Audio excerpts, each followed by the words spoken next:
insisted that the national beverage should make its appearance regularly with our coffee and chocolate. Speaking of coffee, allow me to just quickly take a sip.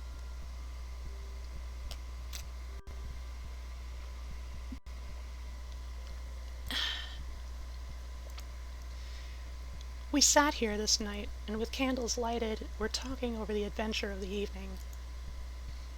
Madame Perrodon and Mademoiselle de la Fontaine were both of our party. The young stranger had hardly lain down in her bed when she sank into a deep sleep, and those ladies had left her in the care of a servant. "How do you like your guest? Tell me all about her." "I like her extremely. She is, I almost think, the prettiest creature I ever saw. How your She is absolutely beautiful. And such a sweet voice. Did you remark a woman in the carriage after it was set up again who did not get out but only looked from the window?" "No, I have not seen her."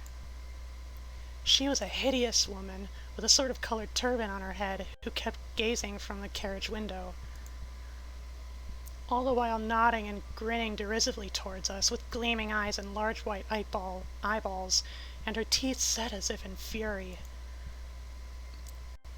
Did you remark what an ill-looking pack of men the servants were?" "Yes, ugly, hangdog-looking fellows as ever I beheld in my life. I hope they mayn't rob the poor lady in the forest." "Ah, rich people." "They're clever rogues, however. They got everything to rights in a minute." "I dare say they are worn out with too long traveling. Besides looking wicked, their faces were so strangely lean and dark and sullen. I am very curious, I own, but I dare say the young lady will tell you all about it tomorrow, if she is sufficiently recovered." "I don't think she will." At that he smiled mysteriously and slightly nodded his head as if he knew more about it than he cared to tell us. This made us all the more inquisitive as to what had passed between him and the lady in the black velvet, in the brief but earnest interview that had immediately preceded her departure. We were scarcely alone when I entreated him to tell me. He did not need much pressing. "There is no particular reason why I should not tell you.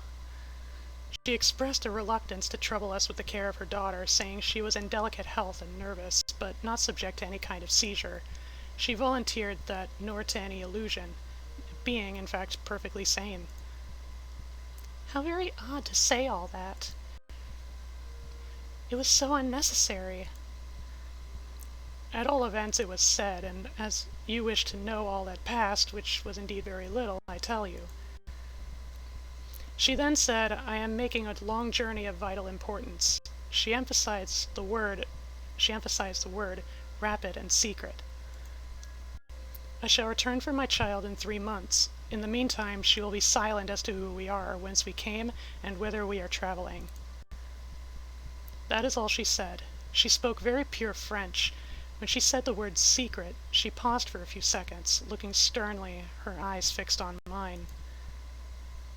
I fancy she makes a great point of that. You saw how quickly she was gone. I hope I have not done a very foolish thing in taking charge of the young lady." For my part, I was delighted. I was longing to see and talk to her, and only waiting till the doctor should give me leave. You, who live in towns, can have no idea how great an event the introduction of a new friend is, in such a solitude as surrounded us. The doctor did not arrive till early 1 o'clock, but I could no more have gone to my bed and slept than I could have overtaken on foot the carriage in which the princess in black velvet had driven away. When the physician came down to the drawing-room, it was to report very favorably upon his patient. She was now sitting up, her pulse quite regular, apparently perfectly well. She had sustained no injury, and the little shock to her nerves had passed away quite harmlessly. There could be no harm certainly in my seeing her, if we both wished it, and, with his permission, I sent forthwith to know whether she would allow me to visit her for a few minutes in her room. The servant returned immediately to say that she desired nothing more. You may be sure I was not long in availing myself of this permission.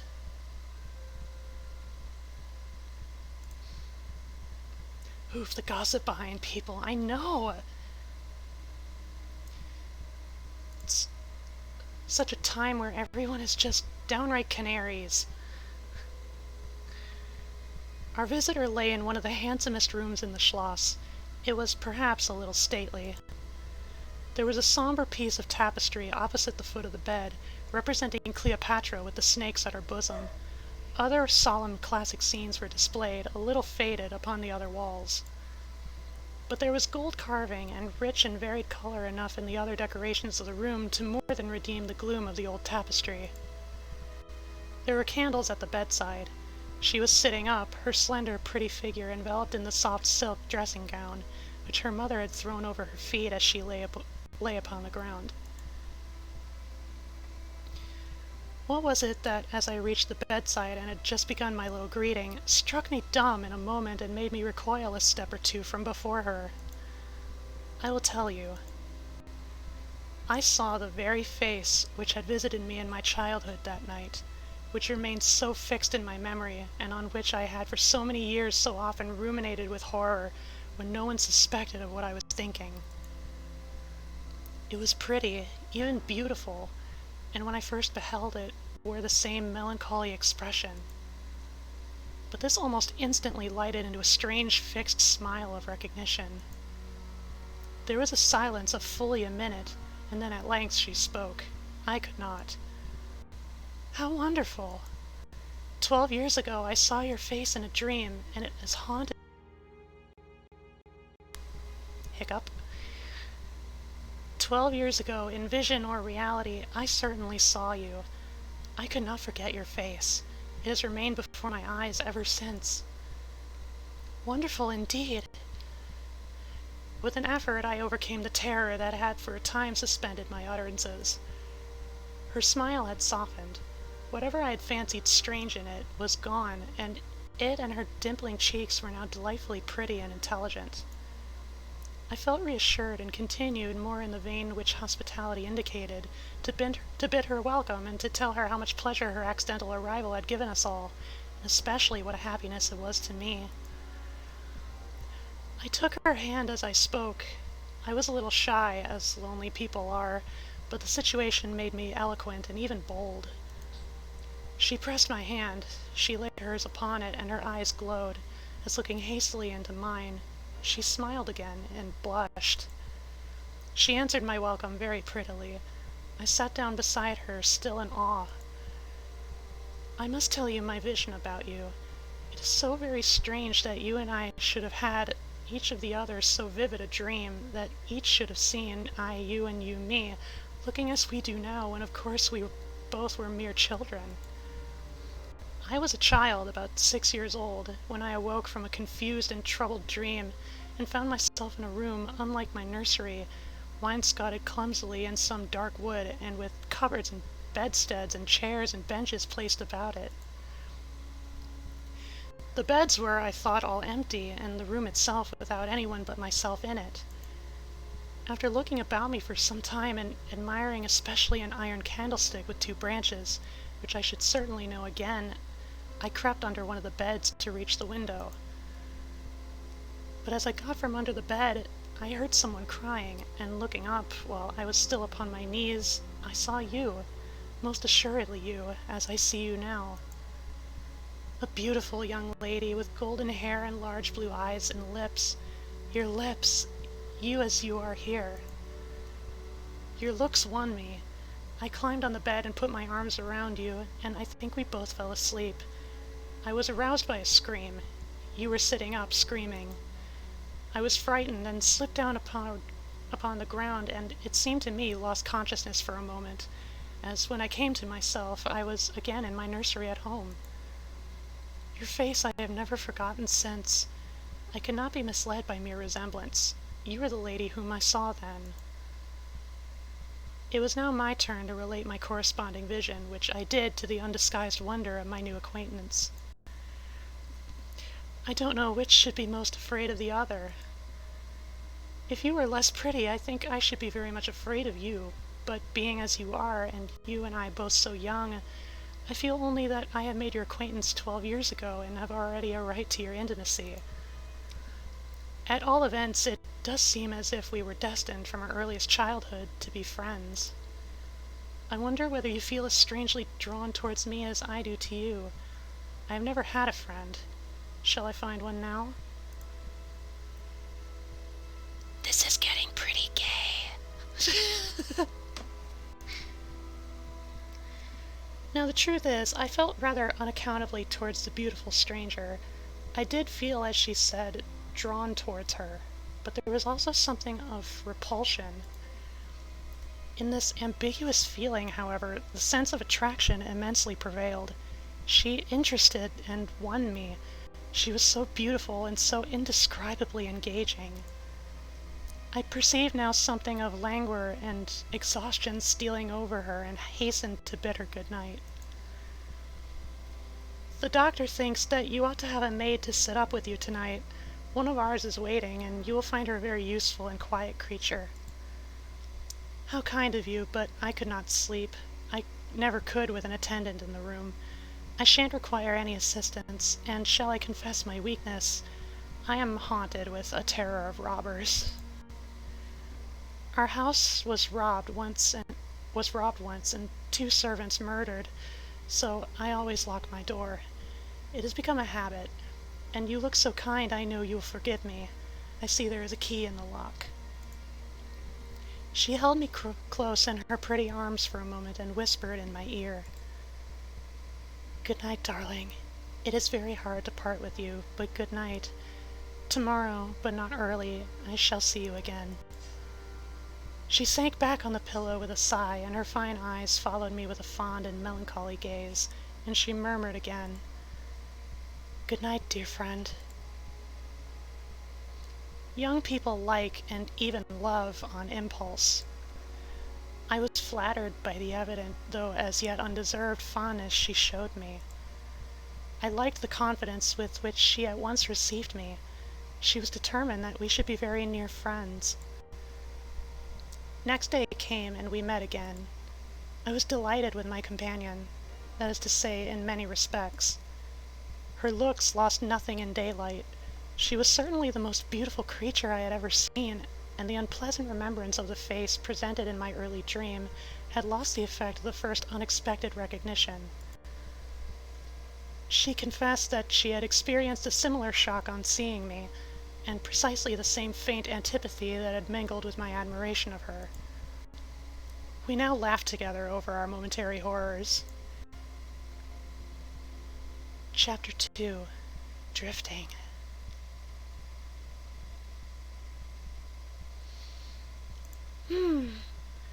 On a scale of 1 to 10, that's gay. Good thing you're pretty, or I wouldn't be freaked out.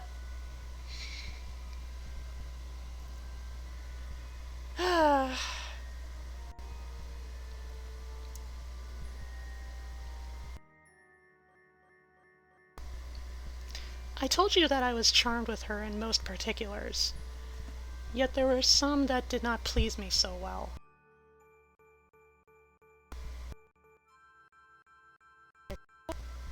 My. I shall begin by describing her. She was above the middle height of women. She was slender and wonderfully graceful, except that her movements were languid. Very languid indeed. Yet there was nothing in her appearance to indicate an invalid. Her complexion was rich and brilliant. Her features were small and beautifully formed, her eyes large, dark, and lustrous. Her hair was quite wonderful. I never saw hair so magnificently thick and long when it was down about her shoulders. I have often placed my hands under it and laughed with wonder at its weight. It was exquisitely fine and soft, and in color a rich dark brown with a violet shimmer. I loved to let it down, tumbling with its own weight as she lay back in her chair talking in her sweet low voice. I used to fold and braid it and spread it out and play with it. Heavens! If I had but known all! I said there were particulars which did not please me.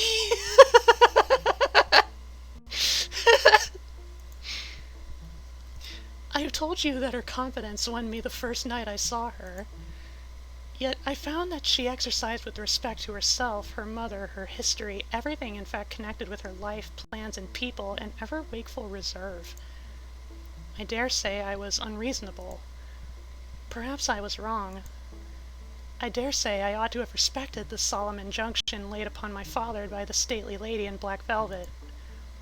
But curiosity is a restless and unscrupulous passion, and no one girl can endure with patience that hers should be baffled by another. What harm could it do anyone to tell me what I so ardently desired to know? Had she no trust in my good sense or honor? Why should she not believe me when I assured her so solemnly that I would not divulge one syllable of what she told me to any mortal breathing? There was a coldness, it seemed to me, beyond her years, in her smiling, melancholy, persistent refusal to afford me the least ray of light. I cannot say we quarreled upon this point, for she would not quarrel upon any. It was, of course, very unfair of me to press her, very ill-bred, but I really could not help it, and I must just as well have let it alone. What she did tell me amounted, in my unconscionable estimation, to nothing. It was all summed up in 3 very vague disclosures. First, her name was Carmilla. Second, her family was very ancient and noble. Third, her home lay in the direction of the west. She would not tell me the name of her family, nor their armorial bearings, nor the name of their estate, nor even that of the country they lived in. You are not to suppose that I worried her incessantly on these subjects. I watched opportunity, and rather insinuated than urged my inquiries. Once or twice, indeed, I did attack her more directly, but no matter what my tactics, utter failure was invariably the result. Reproaches and caresses were all lost upon her. But I must add that her evasion was conducted with so pretty a melancholy and deprecation, with so many and even passionate declarations of her liking for me. Trust in my honor, and with so many promises that I should at last know all, that I could not find it in my heart long to be offended with her. She used to place her pretty arms about my neck, draw me to her, and laying her cheek to mine, murmur with her lips near my ear, "In the rapture of my enormous humiliation, I live in your warm life, and you shall sweetly die into mine." And when she had spoken such a rhapsody, she would press me more closely in her trembling embrace, and her lips, in soft kisses, gently glow upon my cheek. Think me not cruel, because I obey the irresistible law of my strength and weakness. If your heart is wounded, mine bleeds with yours. I cannot help it as I draw near to you. You, in your turn, will draw near to others, and learn the rapture of that cruelty, which yet is love. So for a while, seek to know no more of me and mine, but trust me, with all your loving spirit. Her agitations and her language were unintelligible to me. From these foolish embraces, which were not a very frequent occurrence, I must allow, I used to wish to extricate myself. But my energies seemed to fail me. Her murmured words sounded like a lullaby in my ear, and soothed my resistance into a trance, from which I only seemed to recover myself when she withdrew her arms. In these mysterious moods, I did not like her. "Are we related?" I used to ask. "What can you mean by all this? I remind you perhaps of someone whom you love, but you must not. I hate it. I don't know you. I don't know myself when you look so and talk so." She just sighed at my vehemence, then turned away and dropped my hand. I experienced a strange tumultuous excitement that was pleasurable ever and anon, fear and disgust. I had no distinct thoughts about her while such scenes lasted, but I was conscious of a love growing into adoration and also of abhorrence. This I know is paradox, but I can make no other attempt to explain the feeling. I tremble now, with a confused and horrible recollection of certain occurrences and situations, in the ordeal through which I was unconsciously passing, though with a vivid and very sharp remembrance of the main current of my story. But I suspect in all lives there are certain emotional scenes, those in which our passions have been most wildly and terribly roused, that are of all others and most vaguely and dimly remembered. Sometimes, after an hour of apathy, my strange and beautiful companion would take my hand and hold it with a fond pressure, renewed again and again, blushing softly, gazing in my face with languid and burning eyes, and breathing so fast that her dress rose and fell with the tumultuous respiration. It was like the ardor of a lover. It embarrassed me. It was hateful and yet overpowering, and with gloating eyes she drew me to her, and her hot lips traveled along my cheek in kisses, and she would whisper almost in sobs, "You are mine. You shall be mine. You and I are one forever."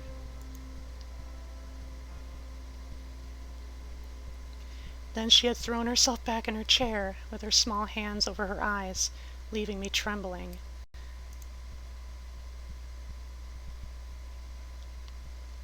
Respecting these very extraordinary manifestations, I strove in vain to form any satisfactory theory. I could not refer them to affectation or trick. It was unmistakably the momentary breaking out of suppressed instinct and emotion. Was she, notwithstanding her mother's volunteered denial, subject to brief visitations of insanity? Or was there a disguise and a romance? I had read in old storybooks of such things. What if a boyish lover had found his way into the house and sought to prosecute his suit in masquerade, with the assistance of a clever old adventuress? But there were many things against this hypothesis, highly interesting as it was to my vanity. I could boast of no little attentions such as masculine gallantry delights to offer. Between these passionate moments there were long intervals of commonplace, of gaiety. Yet there were also times of brooding melancholy, during which her eyes, always following me, were full of melancholy fire.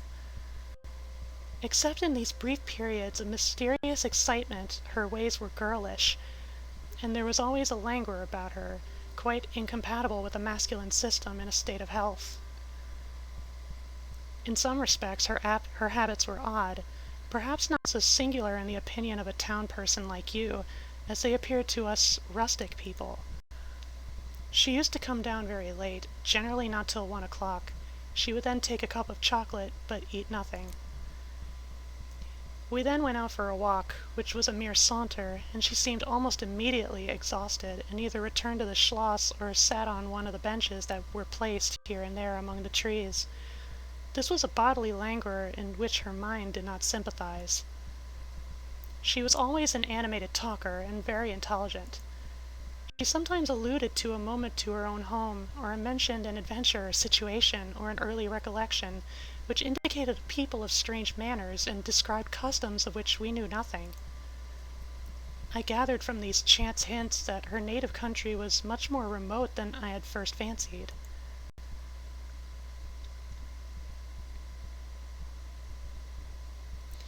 As we stood thus one afternoon under the trees, a funeral passed us by. It was that of a pretty young girl whom I had often seen, the daughter of one of the rangers of the forest. The poor man was walking behind the coffin of his darling. She was his only child, and he looked quite heartbroken.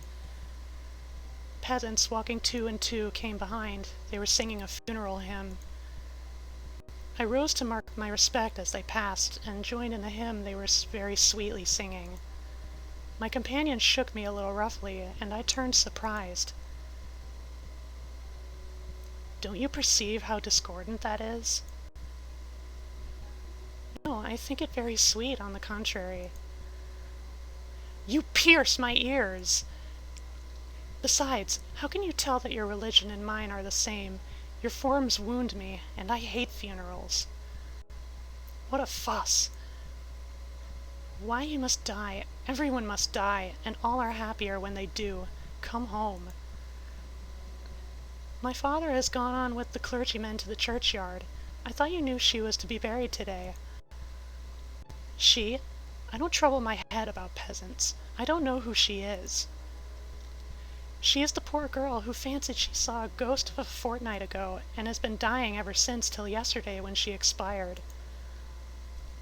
Tell me nothing about ghosts. I shan't sleep tonight if you do.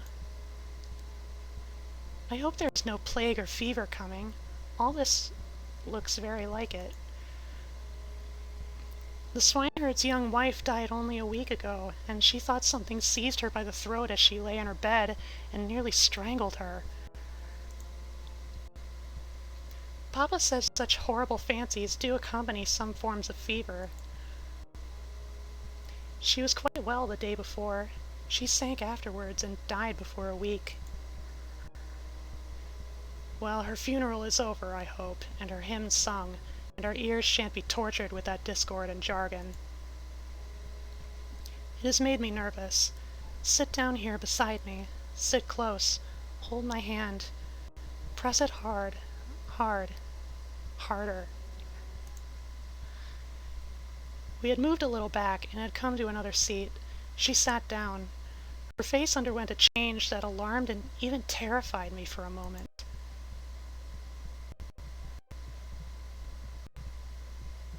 It darkened and became horribly livid. Her teeth and hands were clenched, and she frowned and compressed her lips. Feet and trembled all over with a continued shudder as irrepressible as shiver.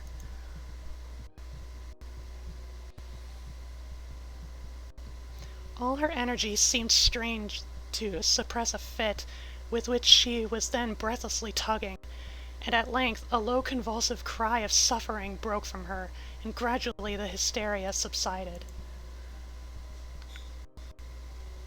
There, that comes of strangling people with hymns. Hold me still. It is passing away. And so, gradually it did. Wait, what? Curveball handle? And perhaps to dissipate the somber impression which the spectacle had left upon me, she became unusually animated and chatty, and so we got home. This was the first time I had seen her exhibit any definable symptoms of that delicacy of health which her mother had spoken of. It was the first time, also, I had seen her exhibit anything like temper. Both passed away like a summer cloud, and never but once afterwards did I witness on her part a momentary sign of anger. I will tell you how it happened. She and I were looking out one of the long drawing-room windows when there entered the courtyard over the drawbridge a figure of a wanderer whom I knew very well. He used to visit the Schloss generally twice a year. It was the figure of a hunchback, with the sharp, lean features of a generally accompanied deformity. He wore a pointed black beard, and he was smiling from ear to ear, showing his white fangs. He was dressed in black and crossed with more straps and belts than I could count, from which hung all manner of things. Was he a Final Fantasy character? Me wonder, me wonder. Behind, he carried a magic lantern, and two boxes which I well knew, in one of which was a salamander and the other a mandrake. These monsters used to make my father laugh. They were compounded of parts of monkeys, parrots, squirrels, fish, and hedgehogs, dried and stitched together with great neatness and startling effect. Yeesh.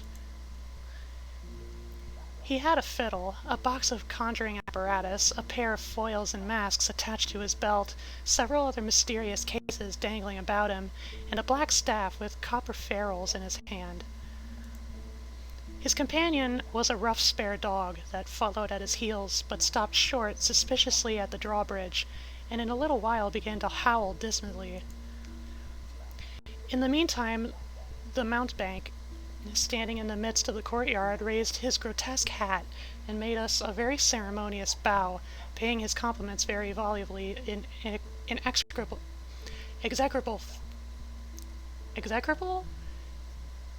words, French, and German not much better.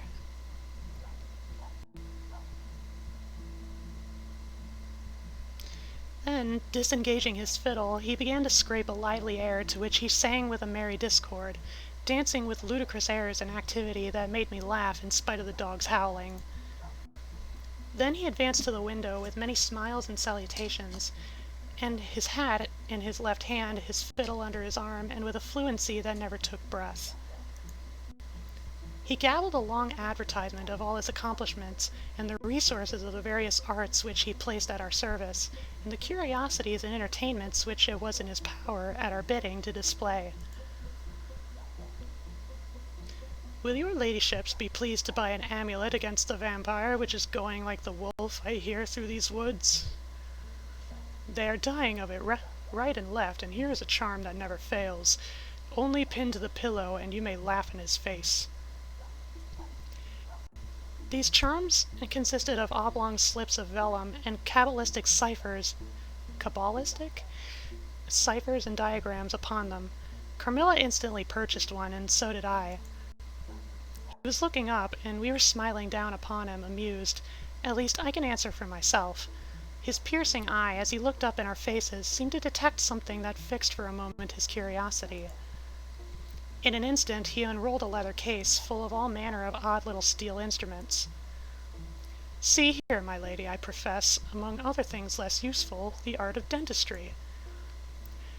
"Plague take the dog!" "Silence, beast!"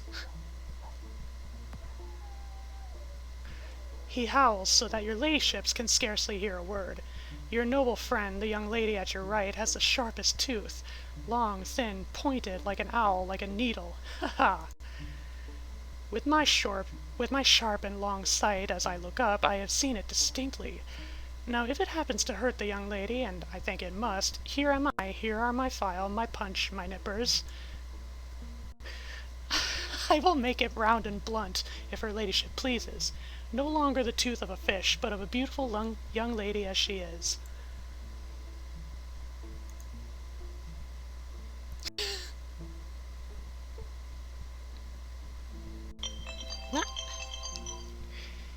Hey, is the young lady displeased? Have I been too bold? Have I offended her?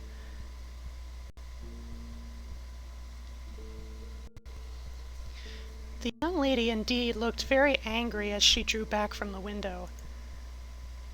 "How dares that mountebank insult us so? Where is your father? I shall demand redress from him." "My father would have had the wretch tied up to the pump and flogged with a cart whip, and burned to the bones with the cattle brand." She retired from the window a step or two and sat down, and had hardly lost sight of the offender, when her wrath subsided as suddenly as it had risen, and she gradually recovered her usual tone, and seemed to forget the little hunchback and his follies.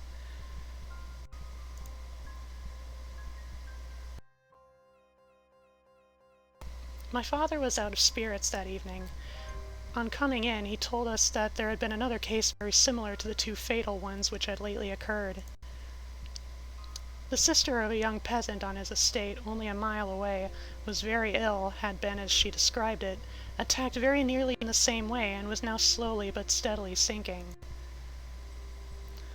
All this is strictly referable to natural causes.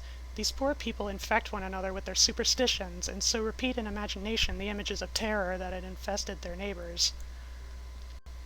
But that very circumstance frightens one horribly.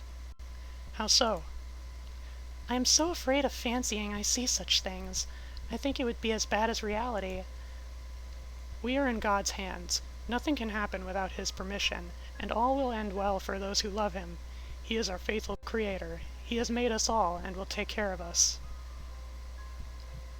Creator! Nature! And this disease that invades the country is natural. Nature. All things proceed from nature. Don't they? All things in the heaven, in the earth, and under the earth act and live as nature ordains?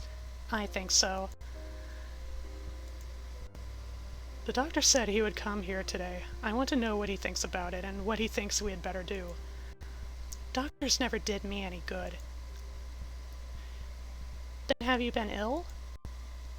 More ill than ever you were. Long ago? Yes, a long time. I suffered from this very illness, but I forget all but my pain and weakness, and they were not so bad as are suffered in other diseases. You were very young then?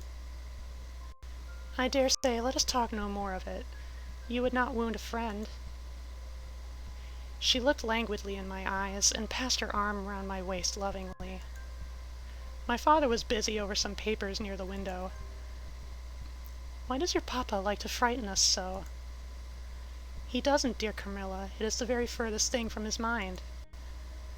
Are you afraid, dearest? I should be very much if I fancied there was any real danger of my being attacked as those poor people were. You are afraid to die? Yes, everyone is.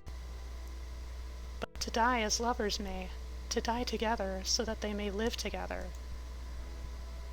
Girls are caterpillars while they live in the world, to be finally butterflies when the summer comes, but in the meantime there are grubs and larvae. Don't you see? Each with their peculiar propensities, necessities, and structure.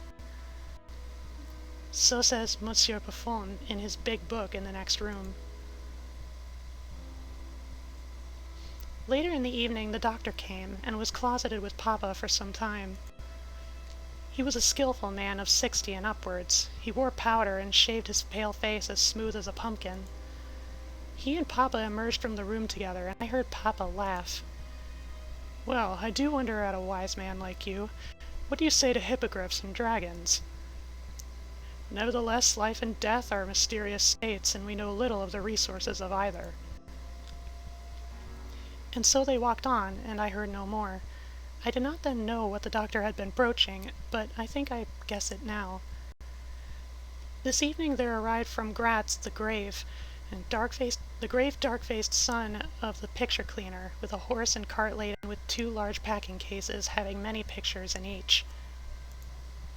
It was a journey of 10 leagues, and whenever a messenger arrived at the Schloss from our little capital of Gratz, we used to crowd about him in the hall to hear the news.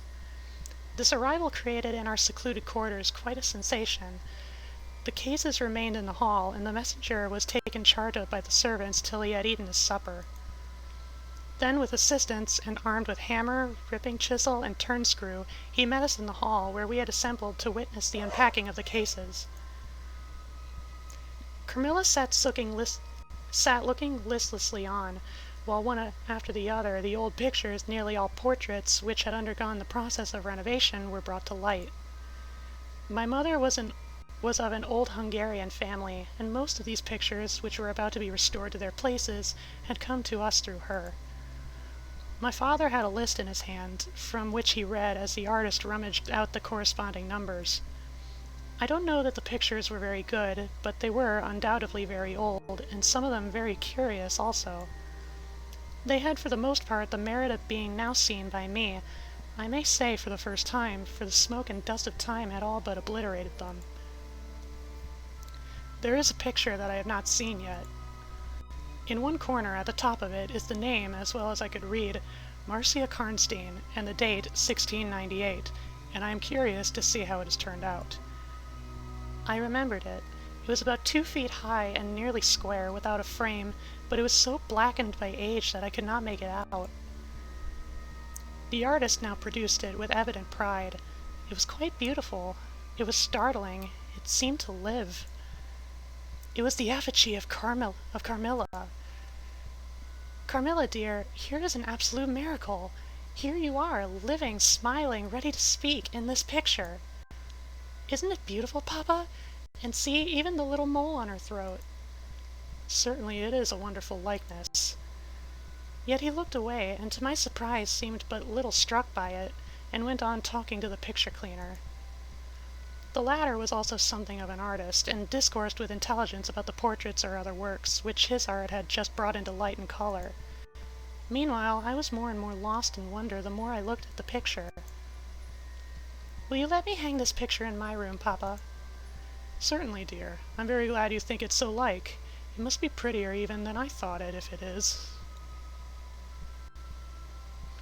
The young lady did not acknowledge this pretty speech, did not seem to hear it. She was leaning back in her seat, her fine eyes under her long lashes gazing on me in contemplation, and she smiled in a kind of rapture. And now you can read quite plainly the name that is written in the corner. It is not Marcia. It looks as if it was done in gold. The name is Mircalla, Countess Karnstein, and this is a little coronet over. I am descended from the Karnsteins, that is, Mama was. Ah, so am I think. A very long descent, very ancient. Are there any Karnsteins living now? None who bear the name, I believe. The family were ruined in some civil wars long ago, but the ruins of the castle are only about 3 miles away. How interesting.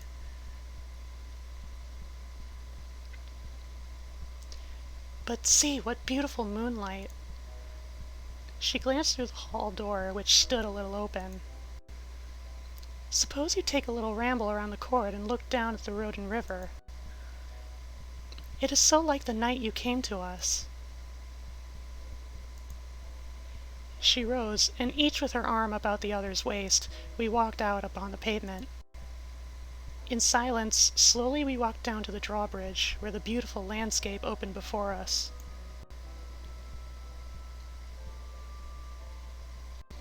And so you were thinking of the night I came here. Are you glad I came? Delighted, dear Carmilla. And you asked for the picture you think like me to hang in your room? She sighed and drew her arm closer about my waist. How romantic you are, Carmilla. Whenever you tell me your story, it will be made up chiefly of some one great romance. I'm sure, Carmilla, you have been in love. That there is at this moment an affair of the heart going on. I have been in love with no one, and never shall, unless it should be with you. How beautiful she looked in the moonlight. She exhaled shakily as she let her pretty head sink upon my shoulder. She kissed me silently. Shy and strange was the look with which she quickly hid her face in my neck and hair, with tumultuous sighs that seemed almost to sob, and pressed in mine a hand that trembled. Her soft cheek was glowing against mine.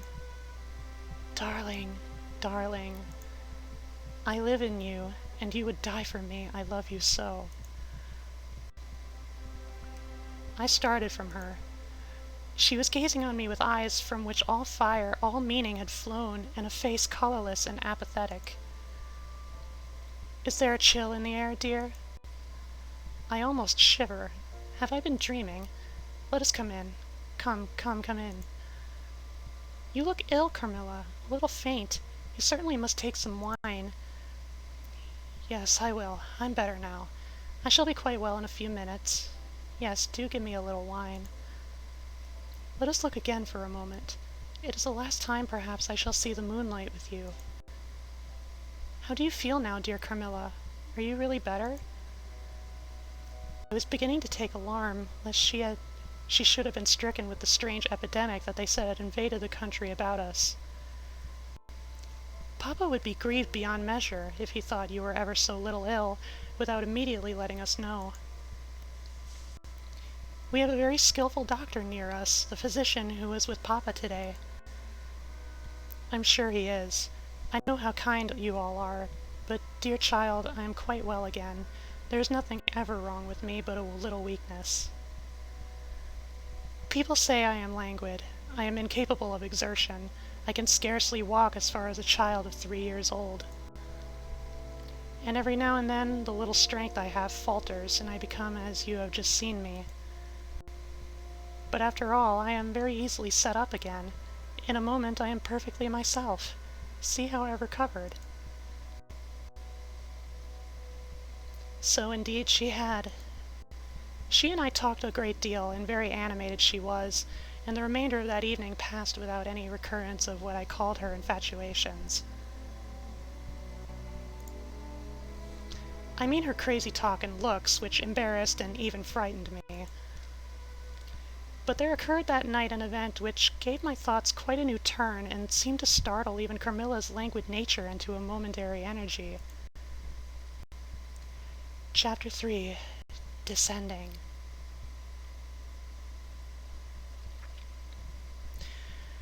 How long have we been going on now?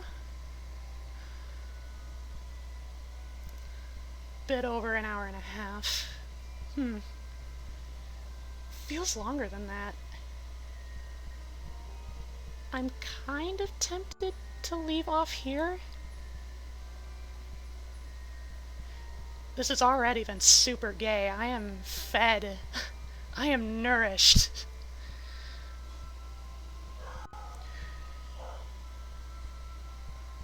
What do y'all think? Should we leave off for tonight? I know, like, a lot of the dialogue is so obtuse. Just from, like, the time period it was written, I suppose.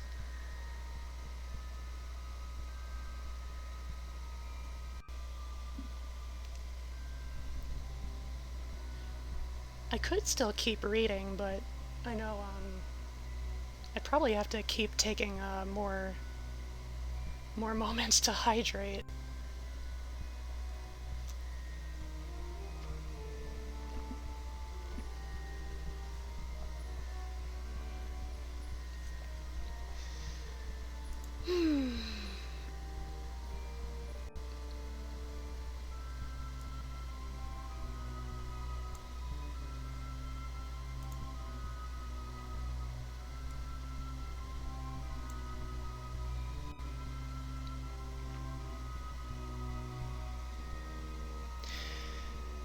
The music. I never really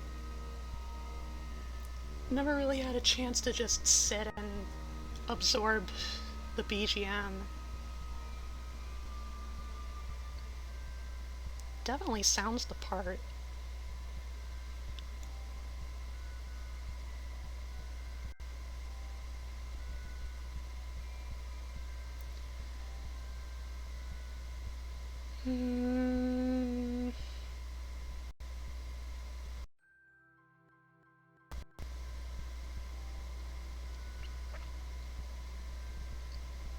I'm gonna flip a coin.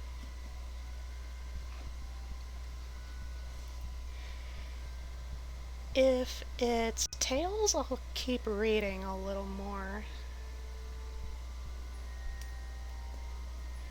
Ow.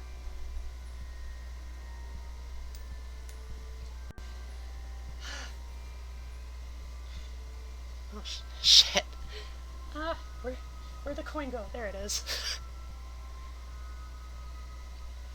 I'm decent at flipping a coin, I'm not so great at catching it.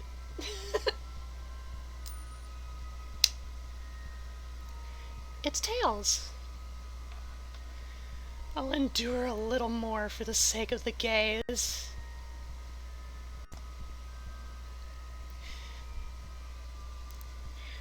When we got into the drawing room and had sat down to our coffee and chocolate, although Carmilla did not take any, she seemed quite herself again.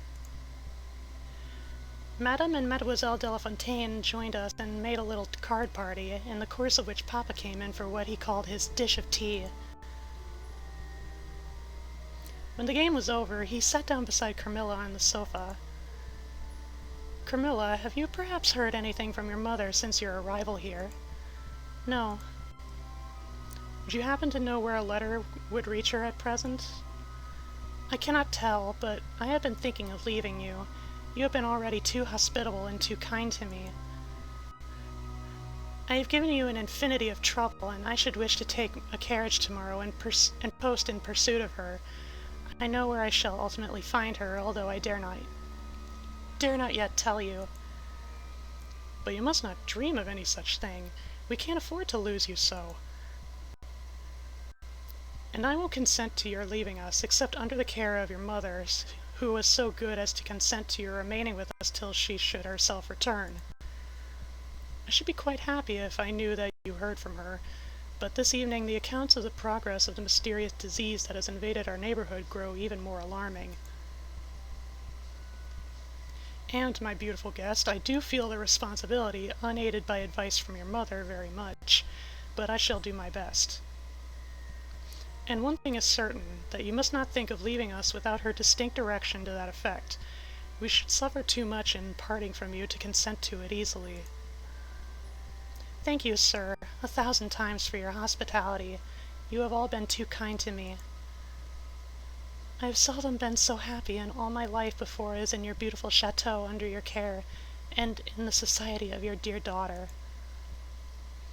So he gallantly, in his old-fashioned way, kissed her hand, smiling and pleased at her little speech. I accompanied Carmilla as usual to her room, and sat and chatted with her while she was preparing for bed.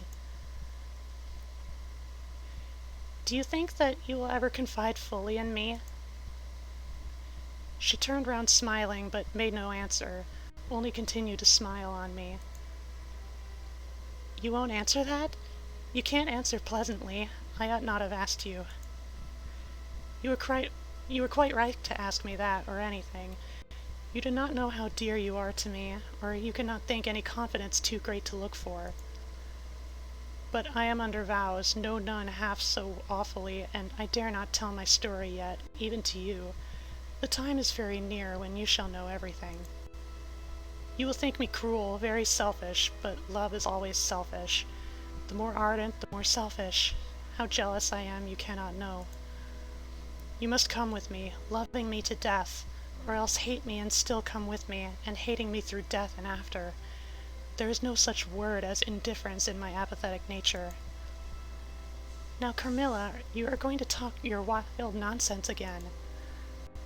Not I, silly little fool as I am and full of whims and fancies.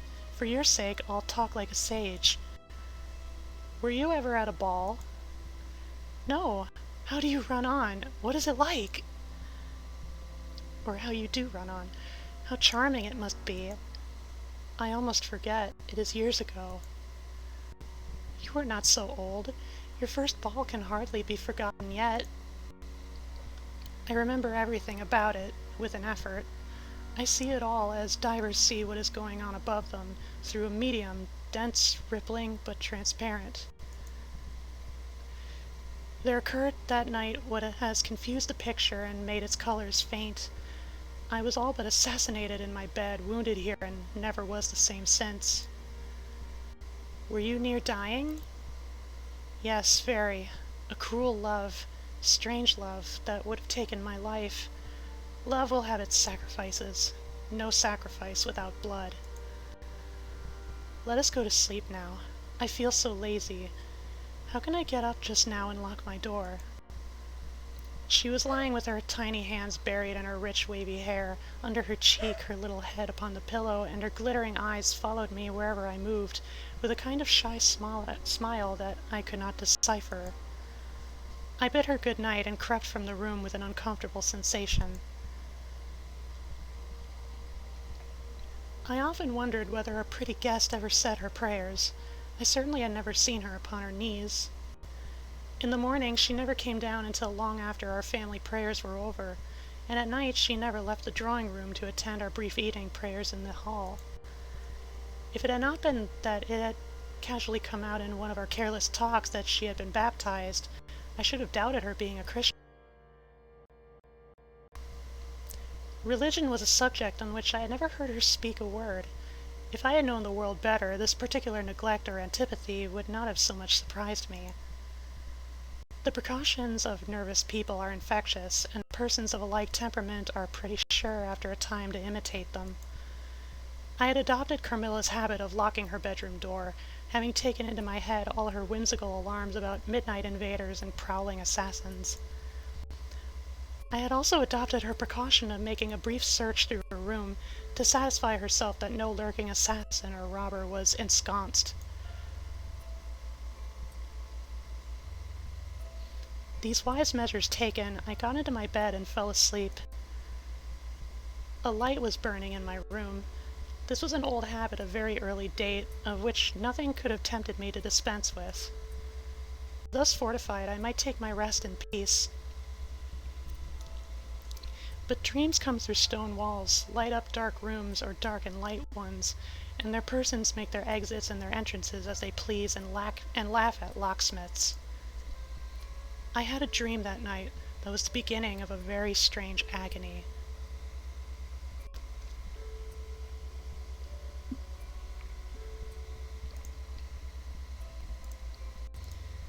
I cannot call it a nightmare, for I was quite conscious of being asleep, but I was equally conscious of being in my room and lying in bed precisely as I actually was. I saw, or fancied I saw, the room and its furniture just as I had seen it last, except that it was very dark, and I saw something moving round the foot of the bed, which at first I could not accurately distinguish. But I soon saw that it was a sooty black animal that resembled a monstrous cat. It appeared to me about 4 or 5 feet long, for it measured fully the length of the hearthrug as it passed over it. It continued toing and froing with the lithe, sinister restlessness of a beast in a cage. I could not cry out, although, as you may suppose, I was terrified. Its pace was growing faster, and the room rapidly darker and darker, at length so dark that I could no longer see anything out of it but its eyes.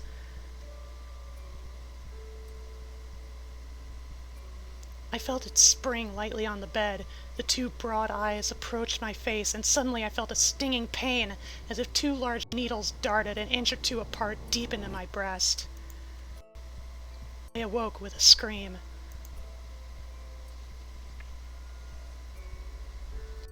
The room was lighted by the candle that burnt there all through the night, and I saw a female figure standing at the foot of the bed, a little at the right side. It was in a dark loose dress, and its hair was down and covered its shoulders.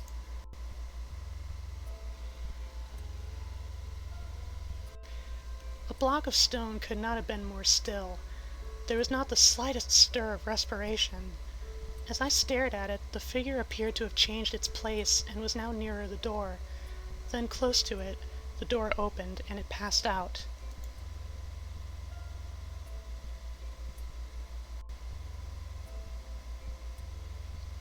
I was now relieved and able to breathe and move. My first thought was that Carmilla had been playing me a trick and that I'd forgotten to secure my door. I hastened to it and found it locked as usual on the inside. I was afraid to open it. I was horrified. I sprang into my bed and covered my head up in the bedclothes and lay there more dead than alive till morning. It would be vain my attempting to tell you the horror with which even now I recall the occurrence of that night. It was no such transitory terror as a dream leaves behind it. It seemed to deepen by time and communicated itself to the room and the very furniture that had encompassed the apparition. I could not bear next day to be alone for a moment.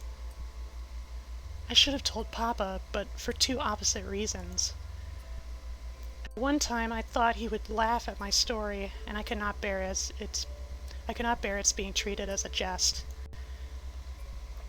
And at another, I thought he might fancy that I had been attacked by the mysterious complaint which had invaded our neighborhood. I had myself no misgivings of the kind and felt there was no need to alarm him. I was comfortable enough with my good-natured companions, Madame Perrodon and the vivacious Mademoiselle de la Fontaine.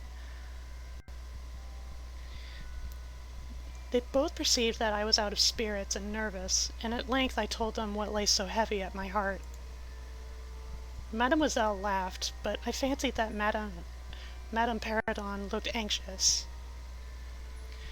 By the by, the long lime tree walk behind Carmilla's bedroom window is haunted. Nonsense! Who tells that story, my dear? Martin says that he came up twice when the old yard gate was being repaired before sunrise, and twice saw the same female figure walking down the lime tree avenue.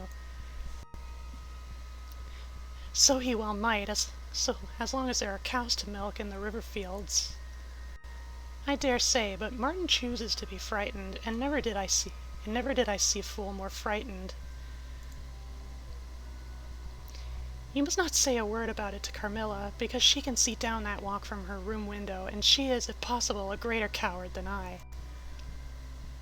Carmilla came down rather later than usual that day.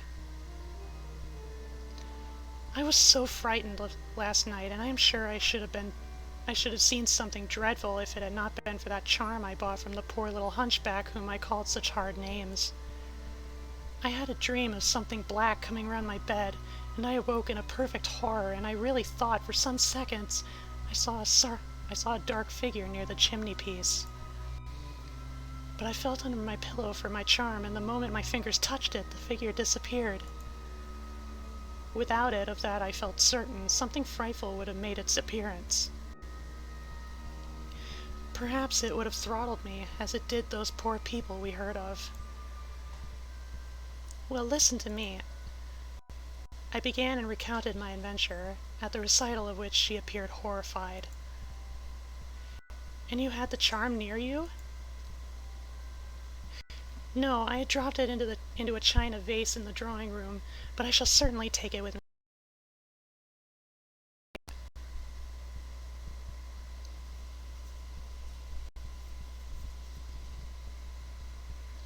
At this distance of time I cannot tell you, or even understand how I overcame my horror so effectually as to lie alone in my room that night. I remember distinctly that I pinned the charm to my pillow.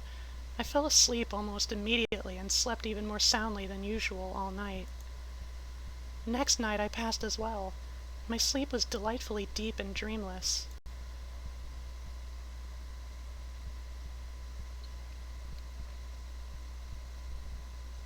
But I awakened with a sense of lassitude and melancholy, which, however, did not exceed a degree that was almost luxurious. Well, I told you so. I had such delightful sleep myself last night. I pinned the charm to the breast of my nightdress. It was too far away the night before. I'm quite sure it was all fancy, except the dreams. I used to think that evil spirits made dreams, but our doctor told me it is no such thing. Only a fever passing by, or some other malady, as they often do, he said, knocks at the door and not being able to get in, passes on with that alarm. And what do you think the charm is? It has been fumigated or immersed in some drug and is an antidote against the malaria. Then it acts only on the body? Certainly. You don't suppose that evil spirits are frightened by bits of ribbon or the perfumes of a druggist's shop? No, these complaints, wandering in the air, begin by trying the nerves, and so infect the brain, but before they can seize upon you, the antidote repels them. That, I am sure, is what the charm has done for us. It is nothing magical, it is simply natural. I should have been happier if I could have quite agreed with Carmilla, but I did my best, and the impression was a little losing its force. For some nights I slept profoundly, but still every morning I felt the same lassitude, and a languor weighed upon me all day. I felt myself a changed girl. A strange melancholy was stealing over me, a melancholy that I would not have interrupted. Dim thoughts of death began to open, and an idea that I was slowly sinking took gentle, and somehow not unwelcome, possession of me. If it was sad, the tone of mind which this induced was also sweet. Whatever it might be, my soul acquiesced in it. I would not admit that I was ill. I would not consent to tell my papa, or to have the doctor sent for. Carmilla became more devoted to me than ever, and her strange paroxysms of languid adoration more frequent. She used to gloat on me with increasing ardor the more my strength and spirits waned. This always shocked me like a momentary glare of insanity. Without knowing it, I was now in a pretty advanced stage of the strangest illness under which mortal ever suffered. There was an unaccountable fascination in its earlier symptoms that more than reconciled me to the incapacitating effect of that stage of the malady. This fascination increased for a time until it reached a certain point, when gradually a sense of the horrible mingled itself with it, deepening, as you shall hear, until it discolored and perverted the whole state of my life. The first change I experienced was rather agreeable. It was very near the turning point from which began the descent of Avernus. Certain vague and strange sensations visited me in my sleep. The prevailing one was of that pleasant, peculiar, cold thrill which we feel in bathing, when we move against the current of a river. This was soon accompanied by dreams that seemed interminable and were so vague that I could never recollect their scenery and persons, or any one connected portion of their action. But they left an awful impression and a sense of exhaustion, as if I had passed through a long period of great mental exertion and danger. After all these dreams, there remained on waking a remembrance of having been in a place very nearly dark, and of having spoken to people whom I could not see, and especially of one clear voice, of a female's, very deep, that spoke as if at a distance, slowly, and producing always the same sensation of indescribable solemnity and fear. Sometimes there came a sensation as if a hand was drawn softly along my cheek and neck. Sometimes it was as if warm lips kissed me, and longer and more lovingly as they reached my throat, but there the caress fixed itself. My heart beat faster, my breathing rose and fell rapidly and full-drawn, a sobbing, that rose into a sense of strangulation, supervened and turned into a dreadful convulsion, in which my senses left me and I became unconscious. It was now 3 weeks since the commencement of this unaccountable state. My sufferings had, during the last week, told upon my appearance. I had grown pale, my eyes were dilated and darkened underneath, and the languor which I had long felt began to display itself in my countenance. My father asked me often whether I was ill, but with an obstinacy which now seems to me unaccountable, I persisted in assuring him that I was quite well. In a sense, this was true. I had no pain, I could complain of no bodily derangement. My complaint seemed to be one of the imagination, or the nerves, and horrible as my sufferings were, I kept them with a morbid reserve and very nearly to myself. It could not be that terrible complaint which the peasants called the outlier, for I had now been suffering for 3 weeks, and they were seldom ill for much more than 3 days, when death put an end to their miseries. Carmilla complained of dreams and feverish sensations, but by no means of so alarming a kind as mine. I say that mine were extremely alarming.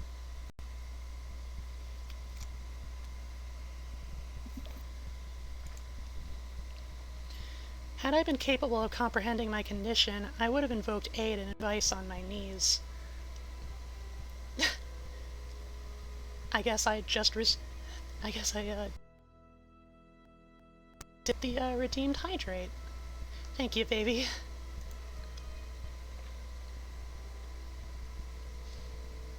I am going to tell you now of a dream that led immediately to an odd discovery.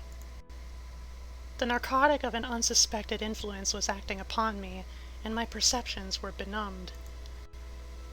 One night, instead of the voice I was accustomed to hear in the dark, I heard one sweet and tender, and at the same time terrible, which said, "Your mother warns you, beware of the assassin." At the same time, a light sprang up, and I saw Carmilla standing near the foot of my bed, in her white nightdress bathed from her chin to her feet in one great stain of blood. I wakened with a shriek, possessed with the one idea that Carmilla was being murdered. I remember springing from my bed, and my next recollection is that of standing on the lobby crying for help. Madame and Mademoiselle came scurrying out of their rooms in alarm. A lamp burned always on the lobby, and seeing me, they soon learned the cause of my terror. I insisted on our knocking at Carmilla's door. Our knocking was unanswered. It soon became a pounding and an uproar. We shrieked her name, but all was in vain. We all grew frightened, for the door was locked. We hurried back in panic to my room. There we rang the bell long and furiously. If my father's room had been at that side of the house, we would have called him up at once to our aid, but alas, he was quite out of hearing, and to reach him involved an excursion for which none of us had courage. Servants, however, soon came running up the stairs. I had got on my dressing gown and slippers meanwhile, and my companions were already similarly furnished. Recognizing the voices of the servants in the lobby, we sallied out together, and having renewed as fruitlessly to our summons at Carmilla's door, I ordered the men to force the lock. They did so, and we stood, holding our lights aloft, in the doorway, and so stared into the room. We called her by name, but there was still no reply. We looked round the room. Everything was undisturbed.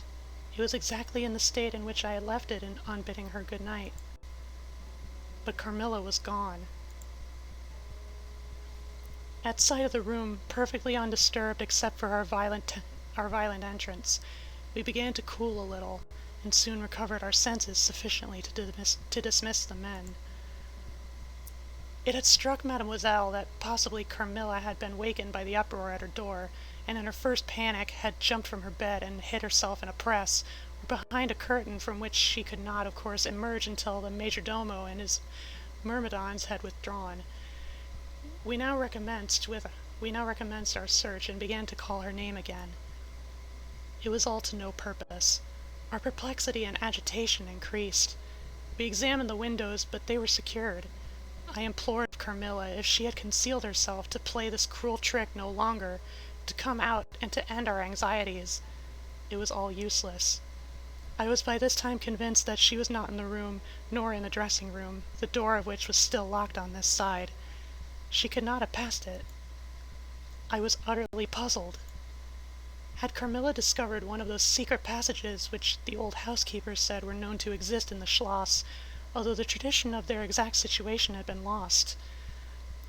A little time would no doubt explain all, utterly perplexed as, for the present, we were. It was past 4 o'clock, and I preferred passing the remaining hours of darkness in Madame's room.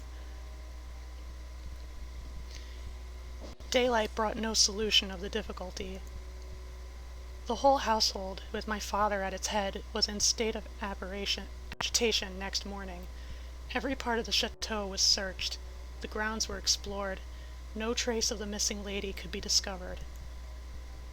The stream was about to be dragged. My father was in distraction. What a tale to have to tell the poor girl's mother on her return! I, too, was almost beside myself, though my grief was quite of a different kind. The morning was passed in alarm and excitement. It was now 1 o'clock, and still no tidings. I ran up to Carmilla's room, and found her standing by the bed. I was astounded. I could not believe my eyes. She beckoned me to her with her pretty finger, in silence. Her face expressed extreme fear. I ran to her in an ecstasy of joy. I kissed and embraced her again and again. I ran to the bell and rang it vehemently to bring others to the spot who might at once relieve my father's anxiety. "Dear Carmilla, what has become of you all this time? We have been in agonies of anxiety about you. Where have you been? How did you come back?" "Last night has been a night of wonders." "For mercy's sake, explain all you can." "It was past 2 last night, when I went to sleep as usual in my bed, with my doors locked, that of the dressing-room and that opening upon the gallery. My sleep was uninterrupted, and so far as I know, dreamless. But I woke just now on the sofa in the dressing-room there, and I found the door between the rooms open and the other door forced. How could all this have happened without my being awakened? It must have been accompanied with a great deal of noise, and I am particularly easily wakened. And how could I have been carried out of my bed without my sleep having been interrupted, I whom the slightest stir startles? By this time, Madame, Mademoiselle, my father, and a number of the servants were in the room. Carmilla was, of course, overwhelmed with inquiries, congratulations, and welcomes. She had but one story to tell, and seemed at the least able of all the party to suggest any way of account. My father took a turn up and down the room, thinking. I saw Carmilla's eye follow him for a moment with a sly, dark glance. When my father had sent the servants away, Mademoiselle, having gone in search of a little bottle of valerian and sal volatile. There being no one now in the room with Carmilla except my father, Madame, and myself, he came to her thoughtfully, took her hand very kindly, led her to the sofa, and sat down beside her.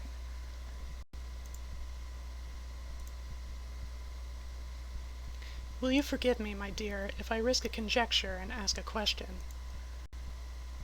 Who can have a better right? Ask what you please, and I will tell you everything. But my story is simply one of bewilderment and darkness. I know absolutely nothing. Put any question you please, but you know, of course, the limitations Mamma has placed me under. Perfectly, my dear child. I need not approach the topics on which she desires our silence. Now, the marvel of last night consists in your having been removed from your bed in your room without being wakened, and this removal having occurred apparently while the windows were still secured and the 2 doors locked upon the inside. I will tell you my theory and ask you a question. Carmilla was leaning on her hand dejectedly. Madame and I were listening breathlessly. Now, my question is this. Have you ever been suspected of walking in your sleep? Never, since I was very young indeed. But you did walk in your sleep when you were young. Yes, I know I did. I have been told so often by my old nurse. Well, what has happened is this. You got up in your sleep, unlocked the door, not leaving the key as usual in the lock, but taking it out and locking it on the outside. You again took the key out and carried it away with you to some one of the 25 rooms on this floor, or perhaps upstairs or downstairs. There are so many rooms and closets, so much heavy furniture, and such accumulations of lumber, that it would require a week to search this old house thoroughly. Do you see now what I mean? I do, but not all. And how, Papa, do you account for her finding herself on the sofa in the dressing room which we had searched so carefully? She came there after you had searched it, still in her sleep, and at last awoke spontaneously, and was as much surprised to find herself where she was as anyone else. I wish all mysteries were as easily and innocently explained as yours, Carmilla. And so we may congratulate ourselves on the certainty that the most natural explanation of the occurrence is one that involves no drugging and no tampering with locks. No burglars or poisoners or witches, nothing that need alarm Carmilla or anyone else for our safety.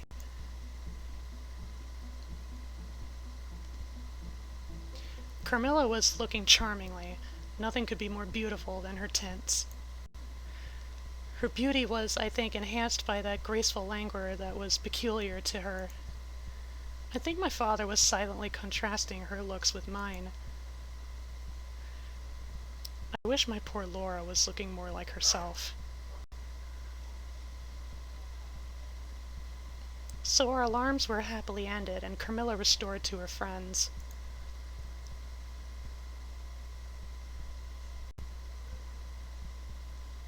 As Carmilla would not hear of an attendant sleeping in her room, my father arranged that a servant should sleep outside her door, so that she would not attempt to make another such excursion without being arrested at her own door. That night passed quietly, and the next morning early the doctor, whom my father had sent for without telling me a word about it, arrived to see me. Madame accompanied me to the library, and there the grave little doctor with white hair and spectacles, whom I mentioned before, was waiting to receive me.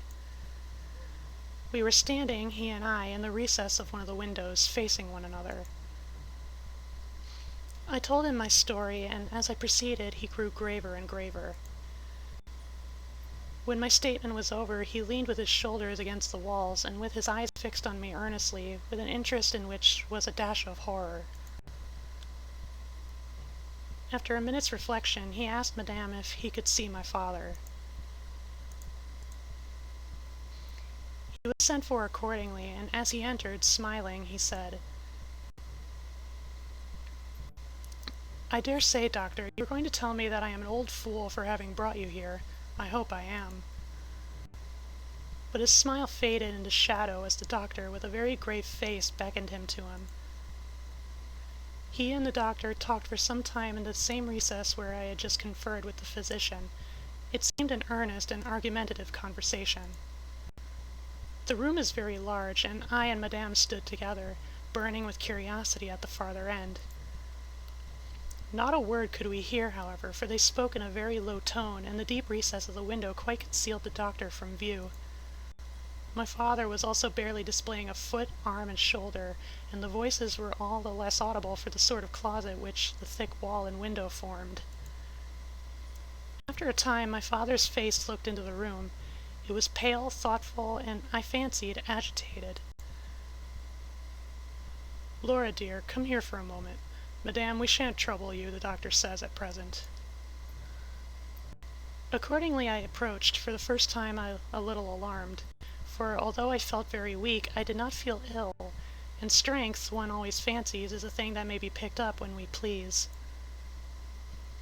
My father held out his hand to me as I drew near, but he was looking at the doctor. "It certainly is very odd. I don't understand it quite.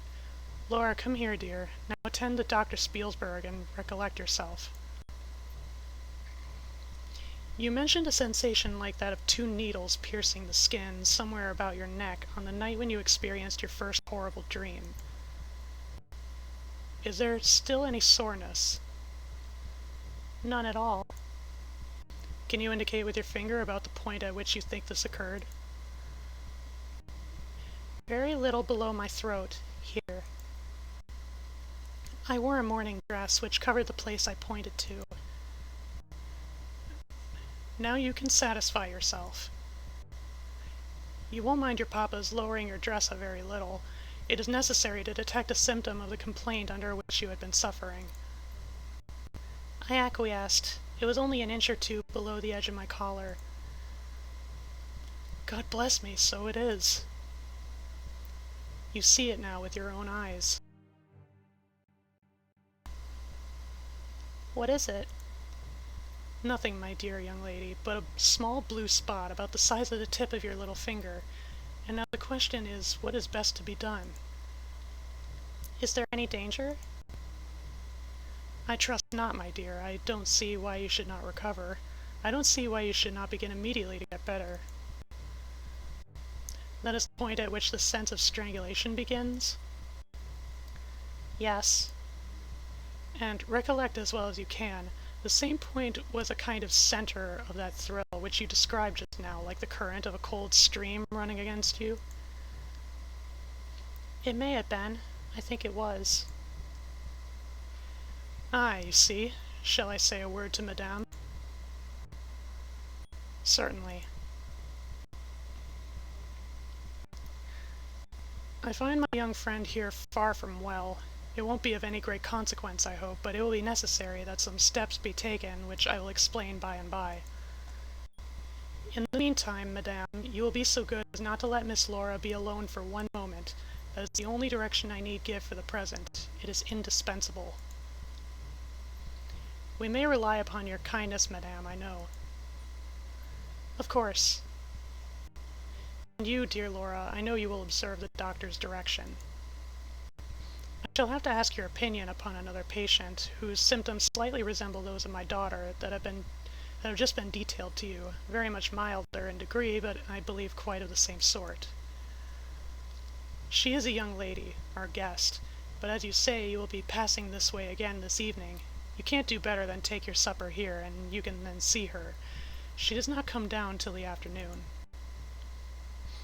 "I thank you. I shall be with you then at about 7 this morning."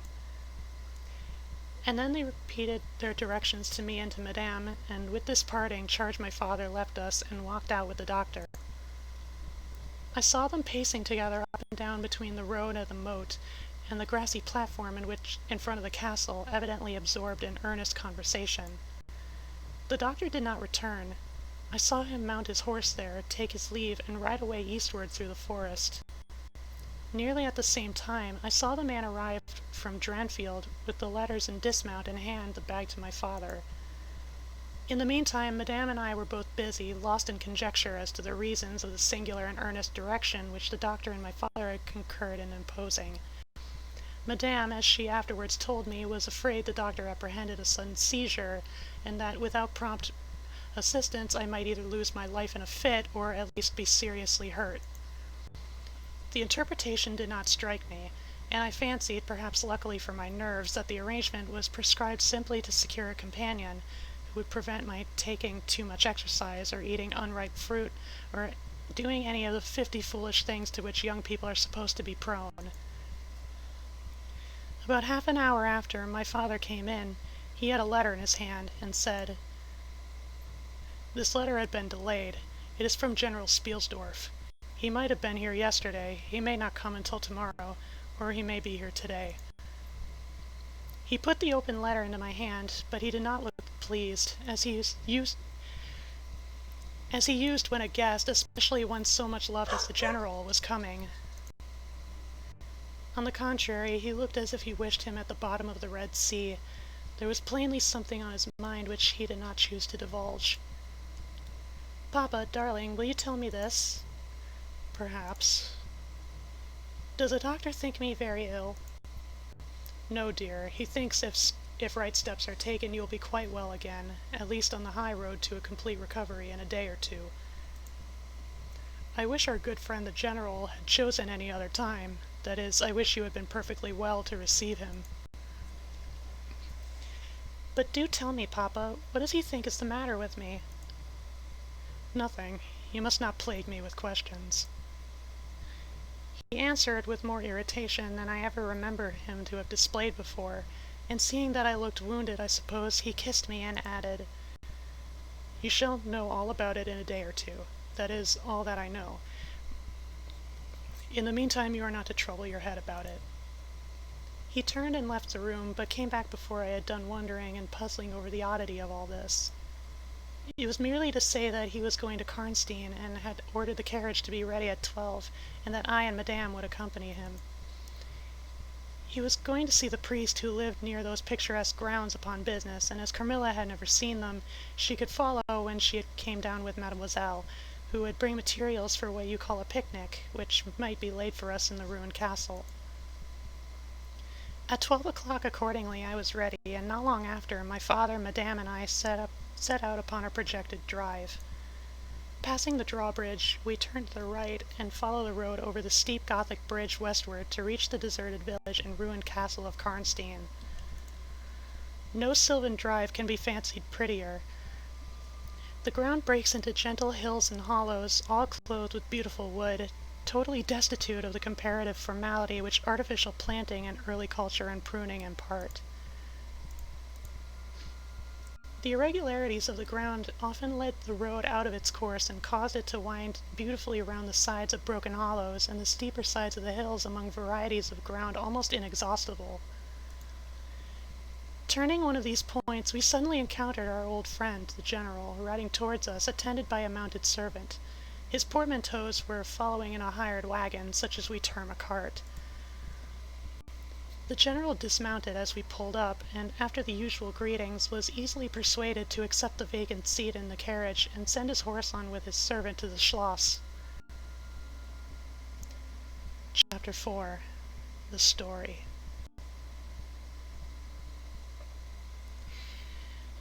And that, my lily pals, is, I think, where we will leave off.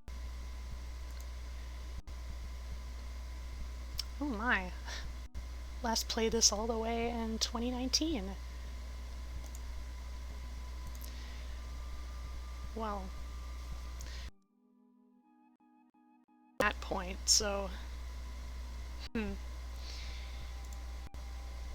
yeah, I just saved. And that was the first 3 chapters of Carmilla, the visual novel.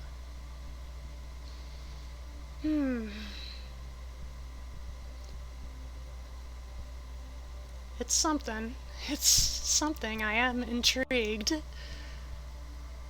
of course, the gay always satisfies me at the end of the day. I can feel my throat getting a little tired. Almost 2.5 hours, wowee.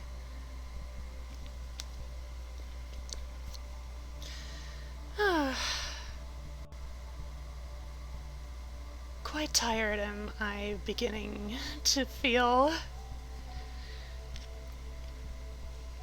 Thank you all for joining me tonight. I hope you will be able to join me for the next chapter or so, however long that may be. I can't remember exactly how long the average playthrough was expected to be. I'm not sure if it was listed in the original, in the online page on itch.io, which again, I will share in case any of you have any interest in taking part of this yourself.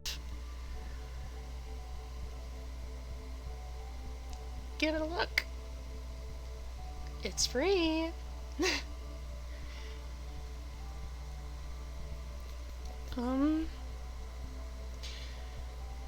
I got nothing much else to add for tonight other than I do plan to stream on Monday, and I don't think I'll be streaming next Thursday because I think I have an appointment that day.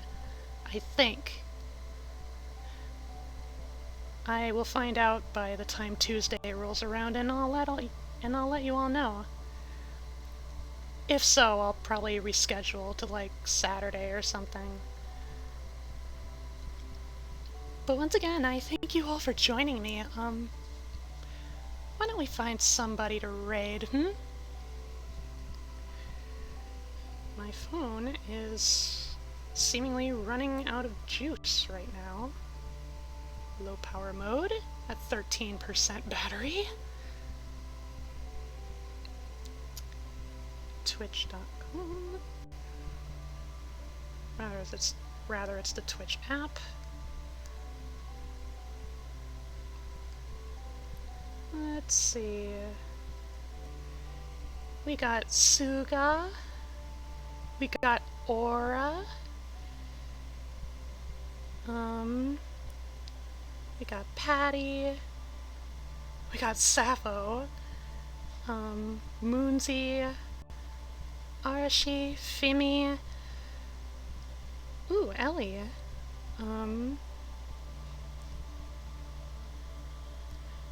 Goodness me, a lot of people streaming right now.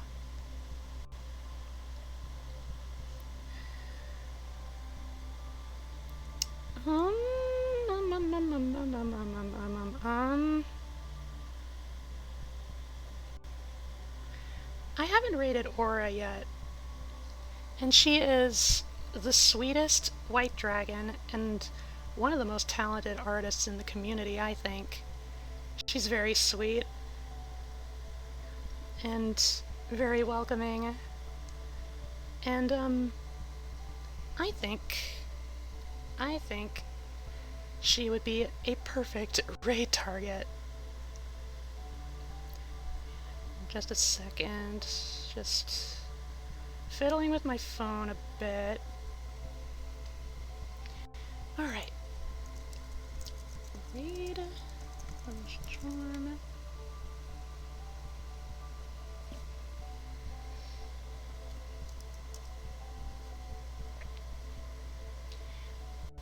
Bam! Transitioning from dark shadows to a beautiful cutesy white with some black accents.